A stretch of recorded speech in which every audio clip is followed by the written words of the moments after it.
Bonjour à tous, bienvenue dans cette nouvelle vidéo d'avant-match. C'est pas un match de Ligue 1, c'est pas après la 38e journée, il n'en existe plus normalement. Mais si, il en existe quand même puisque les Verts ont décidé de continuer l'aventure, de continuer à nous faire stresser jusqu'au bout pour savoir s'ils resteront en Ligue 1 ou non la saison prochaine. C'est un peu la 39e journée de Ligue 1, on ne sait plus vraiment si on est en Ligue 1, si Auxerre est en Ligue 1 en ce moment puisqu'on est barragiste. Donc les deux équipes ne sont réellement ni en Ligue 1 ni en Ligue 2. En tout cas, ce jeudi, les Verts vont se déplacer du côté du stade de l'Abbé des Champs à Auxerre pour affronter cette équipe auxerroise qui a terminé troisième de Ligue 2 avec l'objectif tout simplement sur la double confrontation. Donc la première à Auxerre ce jeudi à 19h, la dernière à Geoffroy Guichard ce dimanche à 19h. L'objectif est simple, tout simplement terminer avec un meilleur score que l'AJ Auxerre sur les deux confrontations. Si vous ne savez pas très bien le règlement, j'ai fait une vidéo qui est sortie lundi, je crois, où j'explique comment ça se passe s'il y a égalité au niveau des buts. Donc je vous renvoie à cette vidéo, j'essaierai de mettre le lien en haut si j'y pense. En tout cas, voilà, cet enjeu, il est énorme pour l'AS Saint-Etienne. L'enjeu entre deux clubs historiques, puisque la JOCR, c'est un club historique du football français, notamment dans les années 90, au début des années 2000, même jusqu'à 2010, avec notamment Giroud qui les a fait monter jusqu'au plus haut niveau, jusqu'au sommet de l'Europe également. Donc voilà, c'est un très très beau match entre deux belles équipes qui ont eu leurs heures de gloire au niveau du football français et également au niveau européen. Donc le contexte est beau. Malheureusement, il n'y aura pas de supporters de l'AS Saint-Etienne du côté d'Auxerre. Un nouvel arrêté a été publié par le préfet de Lyon. Même si les groupes ultras appellent à se rassembler du côté du stade de l'Abbé des Champs. En tout cas, les ultras devraient faire le déplacement. On verra ce qui va se passer. Mais malheureusement, une nouvelle fois, il y a un arrêté qui a été pris. Donc voilà, maintenant, on va commencer cet avant-match sans plus attendre. C'est parti!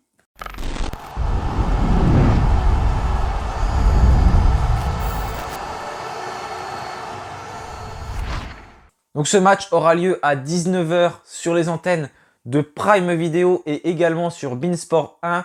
Ce sera également la même chose pour le match retour. Au niveau des absents du côté de Saint-Etienne, Pascal Dupraz est en conférence de presse ce mardi. Normalement, il n'y a pas d'absent. En tout cas, tout le monde semble apte, même Falaï Sako, mis à part Mangala qui est suspendu puisqu'il avait pris plein de cartons jaunes. On en a l'habitude avec Mangala. La suspension est tombée, donc ce sera lors du match aller contre la JOCR. Il devrait être présent lors du match retour s'il ne se blesse pas entre-temps. En tout cas, c'est le seul absent du côté de Saint-Etienne. Du côté d'Auxerre, normalement, il n'y a pas d'absent. En tout cas, je n'en ai pas trouvé. J'ai pas trouvé de joueurs suspendus. J'ai pas trouvé de blessés. J'ai essayé de regarder. Je n'ai rien vu. Donc, normalement, le groupe auxerrois est au complet. Et Pascal Dupraz a indiqué, par contre, en conférence de presse, qu'il va convoquer 22 joueurs. Donc, cela montre que le groupe est plus que complet. Espérons que Falaï Sako soit apte à jouer 90 minutes parce qu'on en aura besoin. En tout cas, il a été touché comme ça avait été indiqué au niveau du ligament interne du genou où il était déjà touché. Il a reçu un petit choc contre Nantes sur une des dernières actions du match. Normalement, ça devrait le faire. En tout cas, il va ressentir certainement une douleur pendant encore quelques temps. Il la ressentait déjà même avant contre Nantes. Mais c'est normal, on ne se remet pas comme ça d'une telle blessure. En tout cas, c'est un vrai guerrier, un vrai battant, on l'a vu. On en a besoin, même si contre Nantes, il a fait quelques petites erreurs, mais ce qui est logique. Mais dans l'ensemble du match, ça a quand même été le patron de cette défense. Et quand on revient après une telle blessure aussi rapidement, ça montre vraiment l'envie de ce joueur. Et franchement, quand on revient d'une blessure comme ça, il a quand même eu un très très bon niveau, hein, malgré le fait que je dis qu'il a fait une erreur ou deux. Il y en a une qui aurait pu nous coûter cher, mais Paul Bernardoni a fait l'arrêt qu'il fallait. Mais on voit que tout de suite, ce joueur, malgré le fait qu'il a fait une ou deux erreurs, il est important parce que il va mettre en confiance Mangala à ses côtés. Nadé, ça n'a pas trop été le cas contre Nantes, mais il a du monde à gérer hein, parce que le milieu de terrain devant, il y avait Zaïd Youssouf qui était un peu dedans, il y a Adil Aouchiche qui redescend très bas, il y a Madi Camara devant. On voit que quand il est là, ça permet de mettre tout le monde en confiance et c'était le cas notamment de Paul Bernardoni. Je pense que ça explique aussi sa bonne prestation et son match très abouti. Espérons qu'il poursuive comme ça lors des barrages. Mais voilà, en tout cas, Falaï Sako qui devrait bien être présent pour cette rencontre. Comme je l'ai dit, personne d'absent du côté d'Auxerre. Donc on va rapidement parler un petit peu de l'état de forme de cette équipe auxerroise. Alors ils ont terminé 3e de Ligue 2, c'est pour ça qu'ils nous affrontent, puisqu'ils sont barragistes. Ils ont éliminé Sochaux juste avant. Le match s'est terminé à la 120e minute, même au-delà, puisqu'il y a eu la séance de tir au but où ils ont gagné 5-4. C'est finalement Ajaccio qui est monté directement en Ligue 1 puisqu'ils ont terminé 2e. Mais Auxerre qui cumulait 74 points à la fin de cette saison de Ligue 2, ce qui est énorme. Ajaccio en avait 75, Toulouse je crois en avait 79 devant. Je crois que c'est un des plus hauts total d'un 3e de Ligue 2 depuis très longtemps. Donc ça montre que le championnat était relevé cette saison et que Auxerre a fait également une très très belle saison. Ils ont notamment terminé très fort puisque lors de leur dernier match, ils restent sur 7 victoires et 2 nuls. C'était leur dernière défaite le 19 mars contre Toulouse. Ils avaient perdu à domicile sur le score de 2-1. Donc Toulouse qui a terminé champion de Ligue 2 et qui monte directement en Ligue 1. Je crois qu'au match aller, Auxerre en avait pris une belle à Toulouse. Je crois qu'ils avaient perdu 6-0 contre eux. Mais ils ont progressé au fur et à mesure de cette saison. Ils sont montés rapidement en puissance. Auxerre, c'est une équipe qui a un très beau jeu. Ils essayent de conserver le ballon. C'est une équipe qui aime bien avoir le ballon. Ils ne s'en débarrassent pas. Ils se trouvent très bien dans des petits intervalles. Ils combinent vite vers le but adverse. Et du coup, c'est la 2e meilleure attaque de ce championnat de Ligue 2. Ils ont marqué un peu plus de 60 buts. Ça reste loin derrière Toulouse qui en a marqué plus de 80. Mais en tout cas, Auxerre, c'est une équipe qui s'est vraiment bien réveillée en 2e partie de saison. Et du coup, c'est un petit peu plus compliqué défensivement, même s'ils ne sont pas ridicules. Ils ont encaissé 39 buts, il me semble. Mais comme ils se projettent rapidement vers l'avant, forcément, ça libère des espaces derrière. Et du coup, ça a permis aux autres équipes de marquer quelques buts. Lors de leur dernier match, c'est pareil, ils ont quand même encaissé des buts, notamment la dernière journée contre Amiens, ils ont gagné 2-1. Avant, ils avaient gagné 2-1 au Havre. Ils n'en avaient pas encaissé contre Dunkerque, ils avaient gagné 1-0. Avant, ils avaient fait 1-1 contre Caen. Mais on voit que voilà, c'est une équipe qui peut quand même avoir des failles. Forcément, quand on se projette vers l'avant, ça libère des espaces vers l'arrière, malgré le fait qu'ils ont des très bons joueurs, notamment Donovan Léon, qui est un très bon gardien. Il y a également ce défenseur Joubal, qui a un très bon niveau. On l'a vu contre Sochaux. Il a été vraiment au top. Franchement, Auxerre, ils ont une très très bonne équipe aussi avec Paul Joly derrière. Il y a des attaquants avec Gaëtan Charbonnier, Gauthier Haynes. C'est un duo qui fonctionne très très bien. C'est les meilleurs buteurs de leur équipe en Ligue 2. Gaëtan Charbonnier qui a marqué 17 buts, il me semble. Gauthier Haynes qui en a marqué également pas mal, qui a délivré beaucoup de passes décisives. Ce duo, il est vraiment très très dangereux pour du côté d'Auxerre. Donc voilà, ils ont des joueurs qui ont un très bon niveau Ligue 2. Je ne sais pas s'ils ont le niveau Ligue 1. Gaëtan Charbonnier, on le sait que si, parce que il a joué à Brest et il était assez bon du côté de Brest.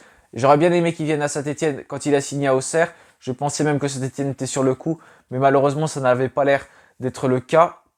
Mais voilà, franchement, Auxerre, c'est une très belle équipe de Ligue 2. Je ne sais pas ce que ça va donner en Ligue 1, parce qu'il y a quand même une marche entre la Ligue 2 et la Ligue 1. Mais avec ce qu'ils font, je pense qu'ils ont des bonnes capacités de faire de belles choses s'ils évoluent en Ligue 1 l'année prochaine. Bien sûr, je ne leur souhaite pas, même si j'aurais vraiment aimé depuis le début de la saison qu'ils montent parce qu'ils le méritent. Mais quand on joue contre Saint-Etienne, forcément, mon cœur est vert et je suis pour les Verts lors de cette double confrontation. En tout cas, j'espère qu'on est tous pareils. Mais voilà, Auxerre, c'est vraiment également une très très bonne équipe dont il va falloir se méfier. En tout cas, voilà pour cette équipe auxerroise, leur état de forme en ce moment. On va parler maintenant de ma composition. Donc je pense que Pascal Duprat va rester sur un 3-4-3. J'ai forcément fait plus en fonction des choix de Pascal Duprat, pas comme dans la dernière vidéo. Là, je suis resté sur le 3-4-3 parce que c'est ce qu'il aligne, hein, plus à un peu un 3-5-2. On ne sait pas trop comment c'est fait. Mais en tout cas, il y a cette défense toujours à 5 avec 3 centraux. Normalement, Paul Bernardoni devrait poursuivre au cage. D'autant plus qu'il a fait un très bon match contre Nantes. Donc je ne vois pas pourquoi Pascal Duprat l'enlèverait. Derrière, c'est un peu plus compliqué. Normalement, Nadé devrait être là, même s'il est un petit peu en dedans depuis quelques matchs. Mais Nadé, c'est quand même un petit peu plus notre valeur sûre en défense. Il y a également Seydou Sow, peut-être qui sera titulaire, comme Mangala est suspendu. Mais Moukoudi semble avoir la préférence de Pascal Duprat dans la hiérarchie des défenseurs. On voit il a plus tendance à convoquer Moukoudi que Seydou Sow. Seydou Sow qui n'était même pas convoqué lors du dernier match. Donc je pense que Seydou Sow sera convoqué puisque il n'est pas là, Mangala. Mais c'est certainement Moukoudi qui prendra la place de Mangala dans la défense à 5. Et ensuite, à droite, espérons que Falaï Sako soit là. On a besoin de lui dans cet axe droit de la défense centrale. Sur les côtés, voilà, je pense qu'il va pas vraiment changer grand-chose par rapport à la composition contre Nantes. Miguel Trauco à gauche, certainement Sada Thioub à droite. Je ne pense pas qu'il va mettre Masson. Au milieu de terrain, ça devrait changer puisque espérons que Lucas Gourna soit capable de disputer 90 minutes. Si Zaïdou Youssouf était titulaire contre Nantes, c'est que ça n'était pas le cas de Lucas Gourna. Donc normalement, Gourna devrait être au milieu de terrain si tout va bien, aligné avec Madi Camara qui est un titulaire indiscutable de ce milieu de terrain, un élément essentiel. Adil Aouchiche, ça a bien marché contre Nantes, même s'il n'a pas fait un grand match, mais il a fait son match. En tout cas, il n'a pas été plus mauvais que Riyad Boudbouz d'habitude. Il avait le même rôle.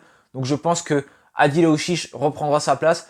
Peut-être que Riyad Boudbouz sera de nouveau convoqué dans le groupe. On ne sait pas. Après ce qui s'est passé, attention, on nous dit qu'il n'a pas voulu monter dans l'avion parce que l'avion revenait le lendemain matin.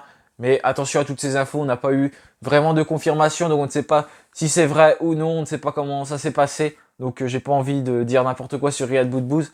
Mais en tout cas, peut-être qu'Adil Aouchiche devrait garder sa place, on l'a vu depuis quelques matchs.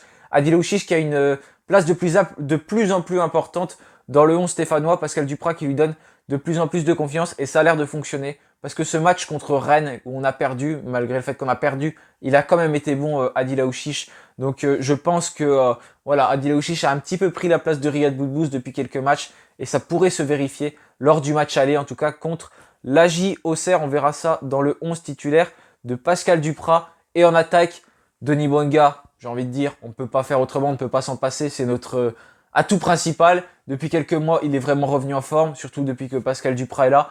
Il rate moins d'occasions, il est beaucoup plus décisif, il voit bien mieux le jeu, encore décisif avec Romain Mouma sur son centre. Voilà, Denis Bouanga c'est notre valeur sûre, il va forcément être aligné. Et à ses côtés, on peut imaginer un Wabi Kazri, même s'il est un peu en dedans.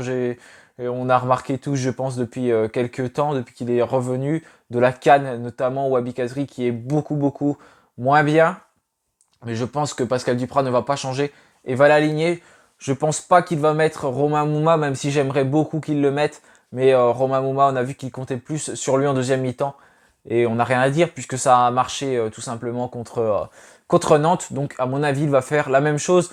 Mais c'est une équipe de Ligue 2 en face, donc c'est à nous de faire le jeu. En tout cas, il ne va pas falloir laisser Auxerre nous marcher dessus. C'est à nous d'avoir la possession du ballon, de créer nos occasions. Même si Auxerre va forcément vouloir jouer de l'avant parce qu'ils sont à domicile.